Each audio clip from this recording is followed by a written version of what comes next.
And we are live. What is going on, Mark? Living the dream. Dope. And what does that mean to you exactly? Living the dream means it's 7:10 at night here in my neck of the woods, and I'm doing an interview with a cool person talking about business, and I'm wearing pajama pants and slippers under this. So I can do what I want, wear pajama pants, and not have to go into an office. So it's all good. I love that. I think we all dream to work in pajama pants and just make money, Yeah, well, I spent before my coaching life, which started in 2014, I spent about a decade in real estate, and not to knock it, but it was very much dictated by client would say jump, you'd say how high, and I had a phone to my ear 24/7, and just had a tough time getting any time away, right? And don't get me wrong, with coaching, I work a lot, I enjoy working, but there is that degree of flexibility that isn't available everywhere. So I'm very grateful. It's a lot of fun. Plus I get to meet a lot of people who are outside of my part of the world here in Canada. So that's dope. So, I met you, and they say, I even see the poster in the back that you're the coach for coaches. Tell me where that comes from. I'll try to give you the Cliff's Notes version, so it's not a 3-hour-long life story. But when I started my coaching business in 2014, I guess a couple of things happened. First of all, I was extremely general. I said I want to work with any entrepreneur that's out there, and I had no niche or anything like that. And I realized in that first year that you need to have more of a focus. You can't try to work with everybody. And what had happened at the time was of the clients that I did have, 2 of them were coaches, and I enjoyed those sessions a lot more than the other ones, not to knock other people. But I decided, okay, I'm going to plant my flag in the ground and focus just on coaches because I enjoy this. It's resonates, and it's working really well. And that's the short version of what happened. So even to this day, any referrals that come to me or anyone that reaches out that isn't a coach, then I just refer them off to someone that can help them. I only work with coaches. Mm-hmm.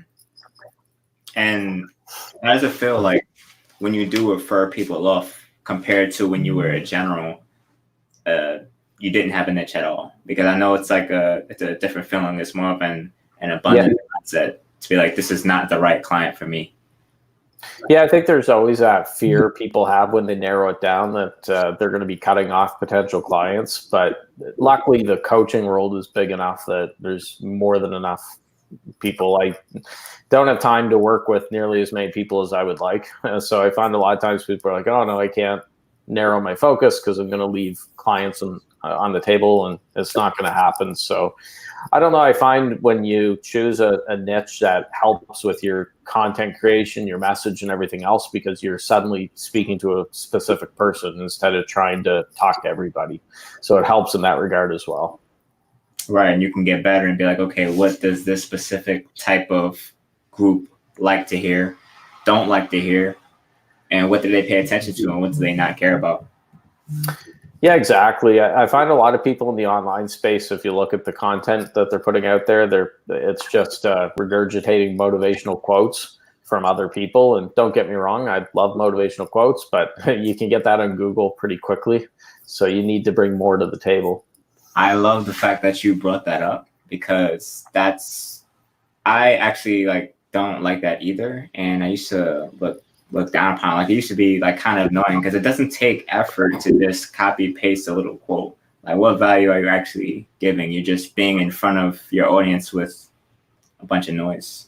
Right? Yeah, and don't get me wrong, I like to post funny memes and things like that at times to kind of break it up. But I think if people want to hear your voice and your message, and they don't want to just hear you sharing Tony Robbins' words or Oprah's or Zig Ziglar, Jim Rohn, or whatever. I have something I call the last 10 test. And what that is, whichever, say, social media platform of your choice, we'll say Facebook, for example, scroll down at your last and look at your last 10 posts. And ideally, at least probably 80% of those posts should be from your own mouth, your own words. So it's okay to have a couple that are from other people, but it shouldn't be flipped the other way where 80% is just sharing Gary Vaynerchuk links and other stuff like that. It should be your own content.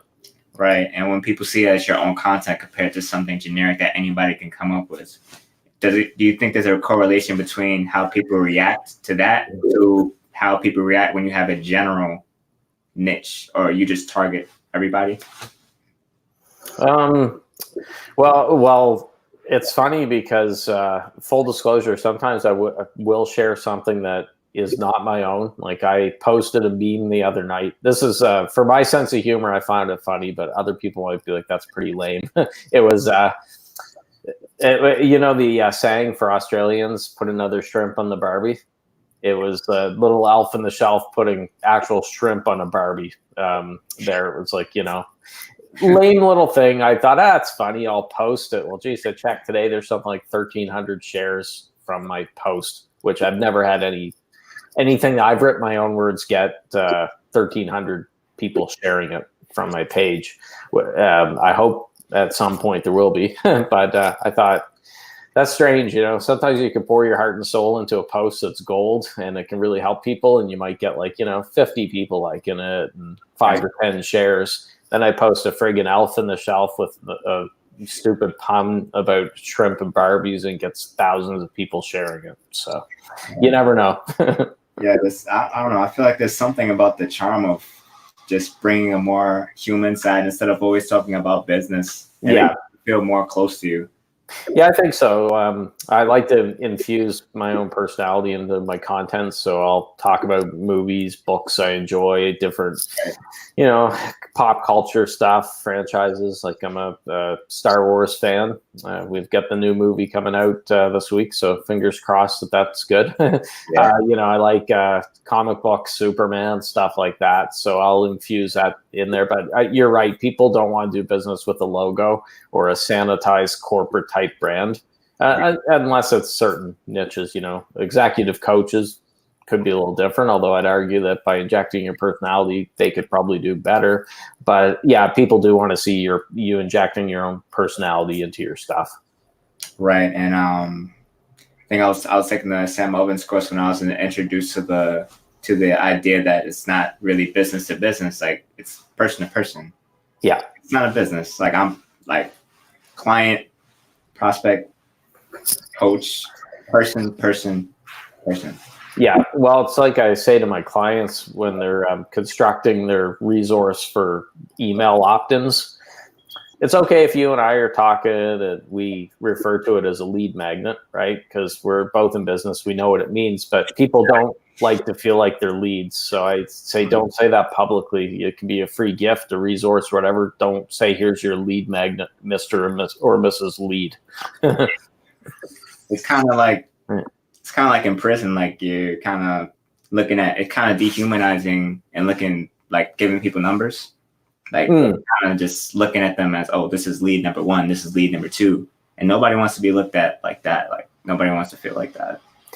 I've heard some podcast even with people talking during interviews, and the way they talk about their market, I'm thinking, I hope none of your people hear this because they're talking like they're cattle.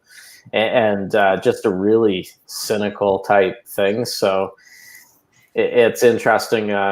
Unfortunately, there are a lot of people in the online space that are just get rich quick. They're there for the quick transaction. They don't think of the lifetime value of the customer and what can be accomplished by building relationship. I mean, speaking of this, we're going off on a tangent, but I'll get a plug in for Stay on the Man, Lee. This is a new book that just came out, and I'm about half done. I just picked it up on the weekend. And Stan Lee was an expert at building relationship with the readers of the Marvel comics, because he didn't view them as just a kid paying a dime for a comic book back in the 60s. He wanted a reader for life.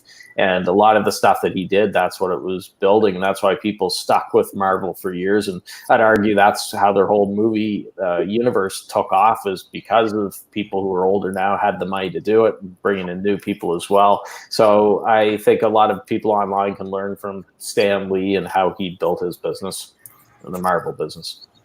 Now that you say it, like I'm not particularly like I wasn't like a fan of like the comic book things. I wasn't my thing. Like I just played a lot of sports and I was into like videography, and but I never really read comic books. But when I watch the movies and I see him like jump in and do a cameo, like I feel just much more connected just because he took the time to do that. Like he didn't have to do that, you know? Yeah, and even he had the bullpen bulletins, like the little notes inside the comic book. So if you were buying another company like DC's books at the time, you'd just get the story and that was it. But with what he was doing with Marvel, you got all this extra stuff. And they broke the fourth wall, which isn't as big of a deal now because Deadpool and other characters do it. But back then it was a big thing. So the way he was talking inside the pages was you got to know the people who worked in the Marvel office and stuff like that. And he would break the fourth wall to talk to the reader. Even one of them, I read a story in there where they didn't have the plot for the next issue yet, and he admitted it. He said, stay tuned for next issue of Fantastic Four or whatever. He's like, me and Jack Kirby are trying to come up with the plot for it. So wish us luck, but it should be a good one, you know, and if not, we're probably going to be fired and someone else will be writing this next time. So he kind of brought them on side the reader where they were rooting for them, like the underdog. And I thought that was really cool. Yeah, that definitely makes me feel connected and feel like, wow, like he's bringing me into like behind the scenes. Yeah. In the movie and within the comic book. Like that's the, love that. Yeah, they told a story once about how the mailman came up with a villain. He's like, hey, or no, sorry, it was someone delivering sandwiches to their office. And they said, hey, the guy delivering sandwiches said that we should call our villain the Blob. We're looking for a name for it. So here we go. He's in this issue, you know, and just very, very real, very authentic. And I think in the online space, people are thirsty for someone who's real and authentic because so many people are fake and phony. You probably see this too. I laugh in the coaching world where coaches try to make it seem like they don't want to make money. Like they'll be like, put your wallets away. I could care less, you know, about money. It isn't about this. I want to change the world. I'm Mother Teresa. I don't want to make any money, you know, and they're often the wolf in sheep's clothing, right? They're the greediest ones, but they put themselves out there like this virtuous, like I said, Mother Teresa type thing. And I'm very open and honest. I'm a proud capitalist, which is a dirty word nowadays in 2019 to hear capitalist. But I'm like, I'm a capitalist. I like to make money. And I hope my clients like to make money too. That's what you can't stay in business if you're not making money and stuff. So, but not a lot of coaches will come out and admit that. Right. Yeah, I definitely agree with that. I feel like, and that's kind of like why like I call my method like the authentic charm method, because it's based on that idea. Like a lot of like the coaching industry, I was reading a post in one of the Facebook groups I'm in, and it's talking about the coaching industry is really saturated with like generic statements like, oh, I help you do this and I help you do that. And there's nothing special about it. It's like, oh, I help you get more clients with FB ads. Yeah. Every person, I get like 10 firm, I get like 5-10 firm requests like per few days about literally the same thing. Or, oh, I do the Forex trade. Oh, it's a great thing. They send you like the same message they send everybody. And there's no personal touch to it. So I'm like, if you're doing the same thing he's doing, one, I'm not even interested. And two, it's like, where did this come from? Where did you build the relationship? It doesn't make any sense.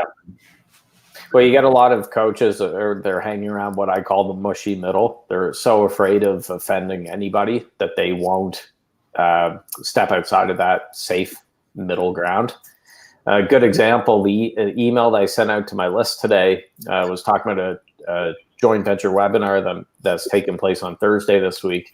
Mm-hmm. And in that email, I was talking about selling, and I said, even though the United States has its economy is on fire, it's got its lowest unemployment rate since 1969, you're still going to have to sell yourself to potential employers. There was that little voice in my head for a split second that said, oh, do I want to say this because is that going to be political? Or somebody says, how dare you say that? That's propping up Trump. Like, no, that's just facts. It is the lowest unemployment since 1969. It's not me, wearing a red MAGA hat or whatever. I'm Canadian, so I'm out of this fight. But people would get upset there. I'm sure people looked at, oh, how dare he mention how good our economy is? Don't they know who's in the White House or whatever? And it's almost like emotions are so high right now in 2019 going into 2020 when you can't even say something like that would be considered controversial. But I'm not one of the things I do with my emails is I don't filter myself and I don't worry, oh, is this going to offend a Democrat who hates Trump. I just put it out there, and if somebody wants to unsubscribe because I'm commenting on the very excellent state of your economy, by the way, send some of it up this way. We'll take it. I'm not going to worry about that. Yeah, I totally agree with you. Totally agree with you. Like, even it's funny that as you said it, the thought like popped in my mind like Trump, but then immediately it went away because you didn't mention anything about Trump. So I'll realize in my mind, like, why would that thought even pop up? So I just threw it away. Yeah, but I think people can learn, even if you hate Trump. I mean, you can't take away the guy's a great marketer. I mean, he became president when nobody gave him a chance. Same thing goes to the other side. A lot of people run Obama down and hate him and say he's the devil. Obama did a great job, his team back 2008, 2012 with email marketing, social media, and building up that excitement. So I think just because you disagree with the candidate, you're on the other side of the fence doesn't mean that you can't learn from them. And unfortunately, there are a lot of entrepreneurs who just shut their minds off. They say, oh, I can't learn from that person. They're worse than Hitler or Satan or something like that. Hillary Clinton, if you hate Hillary Clinton, love her or hate her, she's resilient. She's lasted in the most difficult public arena to be in, with everybody gunning for her since way back in the days in Arkansas with Bill. So whether you love or hate Hillary Clinton, she's a fighter. So anyways, not to get all political, just that's something I do find a lot of entrepreneurs are staying closed-minded when they could be learning from people that they don't necessarily like. Right. You can learn from everybody. You can learn from your friends. You can learn from your villains too. And that brings me into segue into bouncing back from adversity and dealing with haters. Talk about it. Yeah. Well, if you're doing anything online, you're going to deal with some trolls and haters. If you don't have any, that's probably a bad sign. It's showing that you're not don't have your name or message out there. You're not taking any chances. So for my own life, I went through not one, but two business closures back in my real estate days. And I had a lot of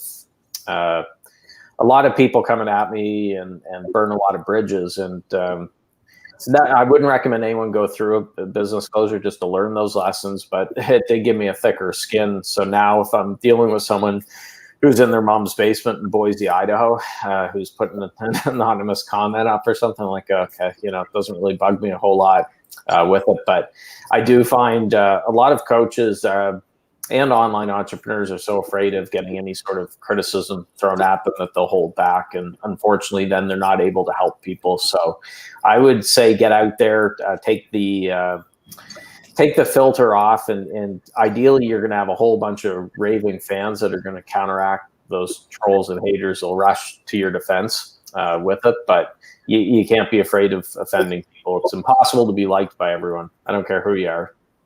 Yeah. Definitely. So tell me about, we didn't even get into your top accomplishments as a coach. So what are your top accomplishments? Oh, boys. Well, I made $1.2 million this week. Go to this link and I'll show you how. That's a jab at the get rich quick coaches that say, hey, you can make 7 figures in 1 week by relaxing in your hot tub and working 5 minutes a day. So I don't know. I think when I look at it, the podcast, Natural Born Coaches, we're up to almost 640 episodes since November 2014. So we passed the 5-year mark recently with that. My Facebook group, The Coaching Jungle, is up to almost 17,000 coaches. Lots of great conversation going on there.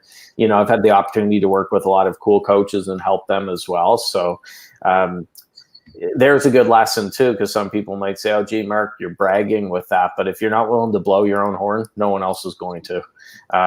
You're going to have to, if you don't think that you're very good, then good luck convincing other people with that. So don't get me wrong, I've had to work hard to do it. And I still have a ways to go to hit everything that I want to hit for goals. But I've been happy with the last 5 years, how it's gone. And I'm actually grateful for the experience in real estate, because I had a decade in my 20s to learn the ropes in my real estate life. So when I started coaching, I told myself, Mark, this is going to take a while to prime the pump. Don't expect to make a pile of money in the first month. and just keep doing your thing, plant those seeds, water them, and it will eventually happen. And because that's what happened in my real estate life, and the same thing happened with coaching. So I see there's a lot of similarities between both businesses. Got you. So it's about planting seeds. Seed is small. Yeah. You have to be patient, but unfortunately, humans aren't very patient. So we want everything right away. And I see it in the online space. I'll have clients that'll try something 2 or 3 times. Say Facebook Lives, for example, a couple days of those, or a couple podcast interviews. And then if they don't get any clients from, they're like, okay, well, now let's move on to the next bright, shiny object. And I say, you can't be like that. You have to be patient and give it time. Daily emails, that's something I do. I've been emailing my list daily since early 2016 and have never missed a day. And so it's, I think, 1,300 days roughly or something since then. But it wasn't like I sent a week of daily emails. All of a sudden, a rush of sales came in. It took a while to get that going. And anything that I do, I don't worry myself. I don't think, okay, I got to get 10 clients from doing this right away or I'm moving on. I just say I'm going to do my best job, the best I can do, put out a good product, and it'll come, the results. And that served me well.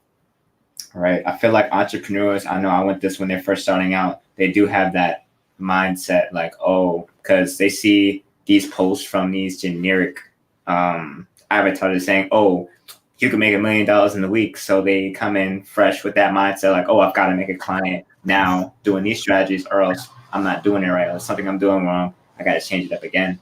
Yeah.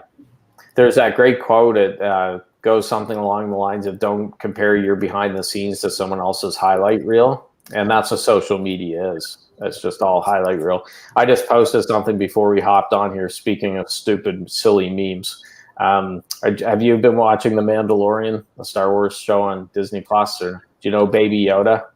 Yes. Yeah. All those memes like 24/7. Baby Yoda, anyone who hasn't seen it's kind of like the breakout star of that show. It's just cute. I say Baby Yoda, it's 50 years old, but the real Yoda was 900 years old in Star Wars. So Baby Yoda is very cute. It's got the eyes and everything. Look how cute that is. And the meme that I posted said Instagram and had Baby Yoda, looking all cute and everything else. And it said real life and it had old Yoda, all weathered and wrinkled and ready to croak or whatever. And I thought that was a very accurate. Online, everyone looks like their relationships are perfect. Every day they're happy and life is going perfectly. But in reality, you don't see behind the scenes with everything that they're going through. And so don't compare your behind the scenes to someone else's highlight reel. You'll drive yourself crazy. Definitely agree. So what would you say to entrepreneurs that are first starting out and they're not too aware of that, but they're starting on like a shoestring budget? Well, when it comes to a shoestring budget, don't beat yourself up because that can be an advantage, believe it or not. I know it doesn't seem like it. People listening might say, how's that an advantage? When I started my coaching business, I was in the same boat because I was coming off my business closure in real estate a few years before that. So I didn't have access to the money that I had back in my real estate days, because in real estate, as I got going, I was able to buy a ton of advertising and marketing to really get the calls coming in for clients. So when I started coaching, I was like, man, I wish I had the resources that I had in my real estate days, because I could buy, all these fancy ads and everything else. But I viewed it as a negative at the time, but it ended up being a positive because I didn't have the money, so I had to roll up my sleeves and do the work organically. And it gave me an opportunity to really hone my message and get really good at creating content, because I find a lot of people nowadays will try to hop in and shortcut the process, and they'll spend, in some cases, tens of thousands of dollars on Facebook ads and stuff right out of the gate. So they're writing just one post or a handful of posts, and then, okay, let's let that work its magic. Well, you're not getting an opportunity to hone your message doing it that way. So I'm grateful that I didn't have the money when I started my coaching business, because it's ended up working out well for me. Right. And would you say it gave you the time to really understand your niche and who you're actually targeting better? So when you actually do put Facebook ads and you're investing money into it, it's well spent. Yeah, you you get lazy, right? If you have access to a bunch of money, the fire in the belly is probably a little bit lower because you're like, oh, I'll just throw money at the whatever it is. And unfortunately, you can get hurt. I actually spoke with a friend of mine recently, and one of his clients just lost $30,000 in Facebook ads without one sale. So literally not one penny on $30,000 of ads in there. And I'm sure that's not the only person that's experienced something like that. So I feel bad when I hear that story, but if he had done it organically, he would have lost some time, but he probably would have had a lot more. Well, he would have more sales because he didn't get any with the ads. So. Right. And it's really, it is a loss of time. However, it's time well spent because now you know, okay, my prospects don't care about this. Other people that I'm looking to help don't care about this. So now I can tweak your message a little bit and just keep working it organically until you get to that fine, sweet spot where you and your audience are in like perfect sync on the right vibration, on the right frequency. Yeah, and it doesn't feel like work, right? It's like I mentioned, it's nighttime for you, nighttime for me, but it's not like we're out chopping down trees in the middle of the woods and hauling rocks and doing manual labor. I mean, this is a pretty sweet gig. It doesn't feel like work if I'm doing interviews or if I'm writing something. I enjoy it, so I can't complain. I was just thinking about that as I was talking to you. I'm thinking like, yes, like this is an interview, but no, it's actually just a conversation. I'm like, oh, yeah, it's hard work, you know. Exactly. Like the light shining in my eyes here. And, oh. Like it's just kind of like you spend 30 days talking to a friend on the phone or talking to your significant other. Like this is pretty much a similar thing. Like it's just a heart to heart. It's a person to person. It's not business to business or anything like that. Like business. Yeah. Well, here's one tip which could help your viewers. To go back to what do you do if you don't have money you're doing on a shoestring budget. This is really important. I recommend choosing 3 pillars, I call them. So pillars meaning a way that you're getting in front of people who could hire you or buy from you. So the 3 pillars that I have, for example, one is podcasting. That's my show, but also going out on other shows like this, like we're doing right now. So right. One is podcasting, another is Facebook, but especially the Facebook group. And then the other one is email marketing and specifically daily emails. If I'm doing podcasting, Facebook, and daily emails, then I know that I'm good. Now, I still get clients from other places, but those are really my big 3. And I enjoy doing all 3. If I hated, let's say, for example, going on other shows, I'd be like, oh, God, it's, getting close to bedtime. I got to hop on do a friggin' interview. This sucks or whatever. It wouldn't be fun. Same thing goes with daily emails. If I hated writing, I wouldn't feel like sending an email every day. So when you choose your 3 pillars, the main criteria, first of all, pick some things that you enjoy doing, because if you don't enjoy doing them, you're not going to be consistent with them. Yeah. And then the other thing is there are things that have to work. So if you're doing something, it's your favorite thing in the world, but the example I use is if you shove your head out your window and you yell at passersby, they're walking down the street saying, hire me. It's your favorite thing in the world to do. You can't wait to get up every morning and do it.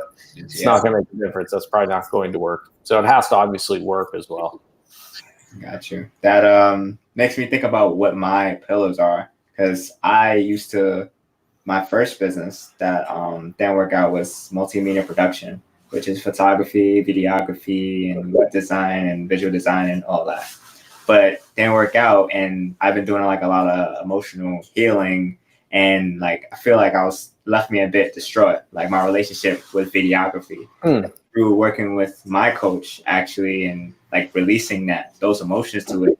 Now I'm coming back to video, and that creative energy came back to me. So now I'm doing it in my new business, and I go live like every day. And I do a vlog every day. That's 2 videos a day. And wow. I have like 6 interviews for like these 4 days. And I've been getting I got 4 hours of sleep yesterday and 3 hours of sleep before that. And I still do work a 9 to 5. Yeah. Well, I like the way you're doing it, where you're using the compound effect. Instead of saying, oh, I'll do 1 video interview once a week or, every 2 weeks, you're cramming them all in. So that's part of the reason with my podcast that it got going quicker than other shows is it was a daily podcast for the first 300 days. Now it's a weekly show. But people say, well, gee, you've been on the air for 5 years. You're up to 600 and almost 640 episodes. That's how the first 300, it was daily. I didn't miss a day. And then I scaled it back because I don't know if it makes much difference if you have 650 episodes or 800 episodes or 1,000. But now my daily thing is daily emails. But I find that a lot of people, whether it be podcasting, emails, or anything, they say, well, I'm going to do it once a week. Well, you're going to improve much quicker if you're doing it daily, and you're going to get better results as well. So whatever you pick, if I was just starting over today, brand new as a coach, I would probably be doing daily Facebook Lives. And lately I have been doing them close to daily in my Facebook group anyways.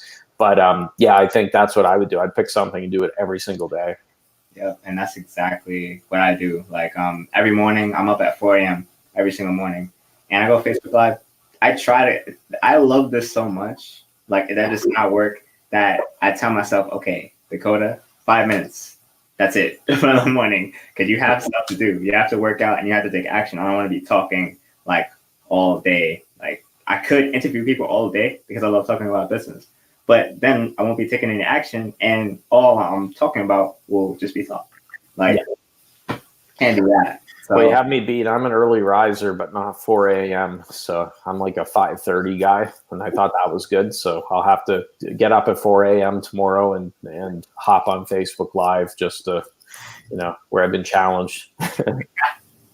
Yeah, 4 a.m. for me, it's because I do a lot in the morning. Like I have 3 hours of mindset work. I do yoga, meditation, roll out my body, workout, breath work. Like my morning I was spent dedicated toward healing and preparing myself to just destroy every single day. So what I do, those little 5 minutes are nothing compared to what I actually do in a day. And I'm like, why not just take 5 minutes and just reflect on what I'm about to do in my day? Yeah. Facebook Live. And that's valuable because what you're talking about, your audience, they're probably going through the same thing. Some motivational message or the troubles that you're actually going through. Because like you said, a lot of coaches are just showing you the shiny things. Like if I'm daily reflecting, things are going to go wrong. And I like to show when things go wrong because it resonates with the people that I work with. They come with you because they have problems. I have problems too, but I also have solutions. So I think it makes me a bit more authentic when I show you the before and after and come from a place of, look, I'm human, I make mistakes. That's right. Just keep it real. And that's like I said at the very beginning, full disclosure, I'm wearing friggin' pajama pants, Right. It's not like a tuxedo or a 3-piece suit or anything like that. But right. Yeah, there are a lot of fake and phony people online. And I think especially as years go on, maybe you could get away with that 5 years ago, 10 years ago. But I think now, again, people are really eager for people who are real. So authenticity, that's a big part of what you're doing. It could be a buzzword sometimes, but when it's done right, I think that's very powerful. Definitely. And I try to base my whole process I honestly don't look at it as a business. I just look at it like this is just life. I actually love helping people. I love mindset work. I love figuring things out, and I love doing video. All that comes together, and it's just something that I do. This is me. There's no real separation. Even if it wasn't a business, I'd still be doing the same thing. It's just a passion. That's the best thing when you find it, when it doesn't feel like work. Definitely. So with all these coaches that are actively using fancy funnels or expensive ads, what ways would you say for an entrepreneur first starting out that they can actively use that to their advantage and start building their business from scratch? Well, and not to knock funnels and or ads too, if that's in someone's business. What I recommend coaches do is, even now, 5.5 years since I started, I could fit all my offers on a little yellow sticky note. Not this one. This one's blank. But I know once my offers go past this and I need a bigger piece of paper, it's probably telling me that I'm getting too complicated. So I like keeping it extremely simple and not get too complicated. So I see a lot of coaches, online entrepreneurs with their funnels that have 182 steps. Or I saw an ad the other day. It said, "Are you making?" I forgot how it was worded. Are you making a mistake in one of your 852 funnel steps? They're saying that there's 800 and some places where your funnel could go wrong, and I thought, God, that's stressful. If you're worrying about 800 and some places things could go wrong. Right. So I think whether you know it or not, you have a funnel. It's a way to direct interested people to you, but you don't want it to look like the chalkboard in A Beautiful Mind, Russell Crowe, the back. Remember ever see that meme? Yeah. Where the chalkboard's just all filled with equations and formula and all that stuff. You don't want it to be like that. Don't overcomplicate it. Right. Keep things simple. Yep. The KISS principle. So we talked a lot about your business and what you're doing online. What are a few things that people wouldn't know about you from the online world? Well, one of them, I have a twin brother, identical twin. Now he doesn't have the scruff, and we look probably more like brothers. We sound alike, so if you heard just the voice, probably be trickier to tell us apart. But yeah, I have an identical twin brother. I have an 11-year-old son who's speaking of kids, a lot of times people say, oh, well, I don't have kids because I'm trying to build a business. Kids are the best motivation that you can have as an entrepreneur. So when you have a child, you don't have the luxury of taking your foot off the gas and watching Jerry Springer laying on the couch all day. So when I went through my business, my son was only a little over a year old when that happened. But that was a motivation that I had to get back on my feet. I couldn't wallow in self-pity because I had a toddler or a baby that had to be fed and stuff. So my son was a very powerful motivator, and he still is now. I want to set an example for him. I want him to be proud of what I'm building, and I would love it one day if he decides to, down the road, he gets into coaching and into business and stuff. So obviously he can do whatever he wants to do, whatever makes him happy, but that would be pretty cool. It makes me think about the relation between certain people. I read this book. It's when I was, they would label it as nice guy, and I was trying to make a transformation and turn into an alpha male. Now I find that like happy medium. So I read an alpha male book, and he was like, don't get into any serious relationships until you build your empire, because when you get into a relationship, it's never an investment. And you saying that your kid is actually an inspiration, it kind of relates, and made me think about, I was reflecting earlier about, I don't have kids. No, I'm 22, even though that doesn't mean I can't have kids right now, but I don't have kids. But part of the thing that motivates me is I visualize in the future a lot. So I visualize as far as possible sometimes when I'm like setting my goals for the year, especially right now, we're about to hit 2020. I just set my goals for 2020. And I think about, like I want my grandkids to be set up well. That's why I work so hard. Like my family now is, that's a motivation for me. Actually, like a situation happened today that put things even more into perspective, put more fire into my heart. Like I might be doing like 10 videos a day. But think about, dang, like I want my kids to be great, right? So now I also have to have a partner that's great. But before I have the partner that's great, I have to be amazing to attract that into my life. Yes. Those energies coming together will attract an amazing situation for my kids. And then it will just keep compounding and compounding and compounding, kind of like squeezing the podcast together and then doing 365 days of it. So there's your goal for 2020 is to go impregnate someone. No, Not yet. Yeah, no, you got lots of time. I always said to myself that I go on like I did all the hard work. So not to take away from my son's mother, my ex-wife, because I wouldn't want to give birth. Kudos to women for doing that. But I said that I want to have my kid before I turn 30. I said, and he was born 3 days before my 30th birthday. So it ended up just under the wire. It all worked out. But I feel that as a father at 22, no offense, you seem very mature and stuff like that, more mature, I'm sure, than most 22-year-olds. And I think I probably was too, because I was in real estate at the time stuff too. But I don't think I was there where I was ready to actually be a father at 22. And I'm grateful that I had my 20s to grow and learn some things. And then by the time he came, I was ready. So yeah, it's funny because I hear from like not particularly like men that are coaches or just regular people that I work with. I tend to work with people that are like older than me because I'm just in more mature positions. I guess I attract that. And they always tell me, "You're in your 20s. Slow down. yeah. You don't need a girlfriend. You don't need to get to. Just wait. Just wait till you're after 30. Then you start slowing down." I'm looking at them like.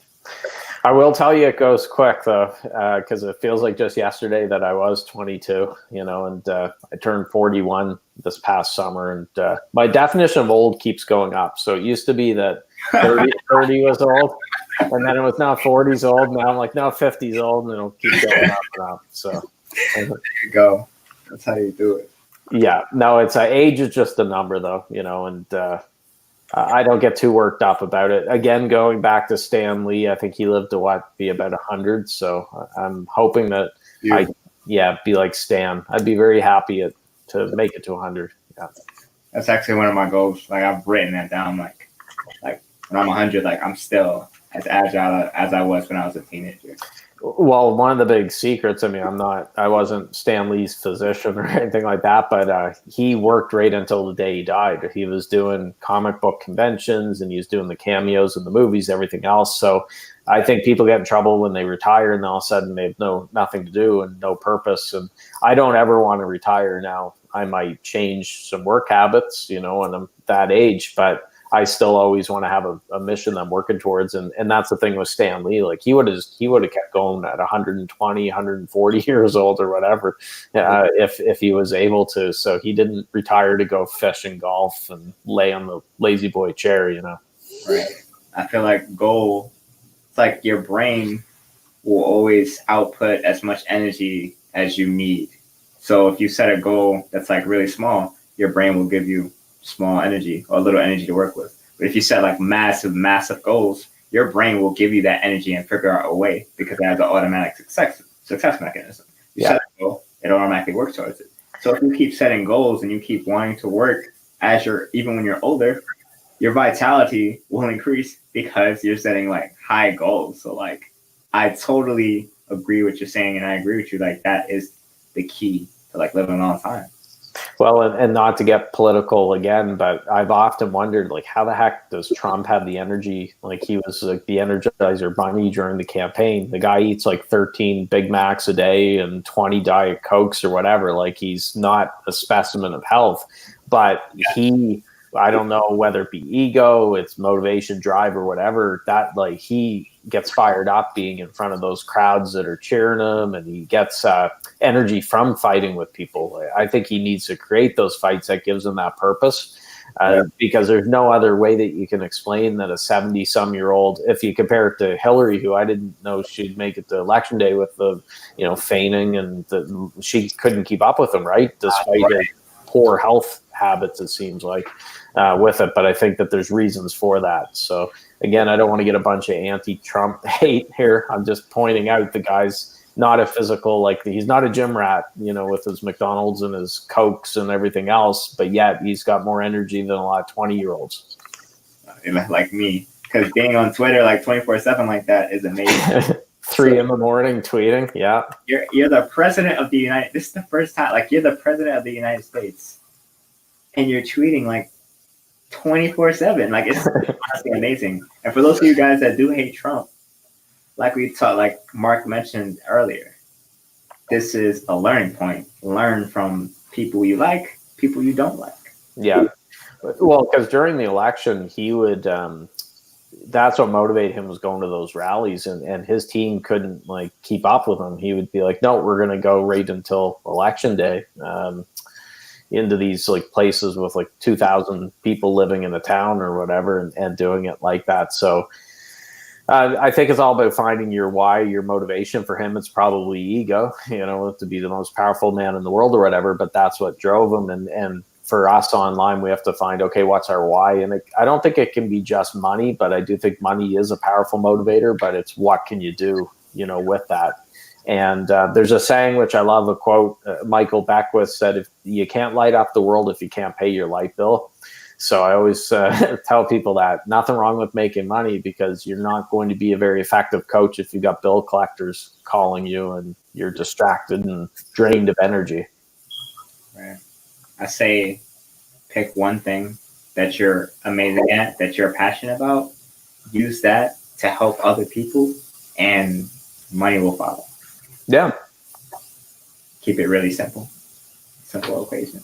Yeah. Unless you're opening up like an ice cream stand in the Antarctic or something like that. I mean, there's limitations, or selling sand in the Sahara. I don't know. But yeah, for the most part, I agree with that. Pretty much like generic coaches. They're selling sand in the desert. Mm-hmm. Everybody's the same. It's awesome talking to you.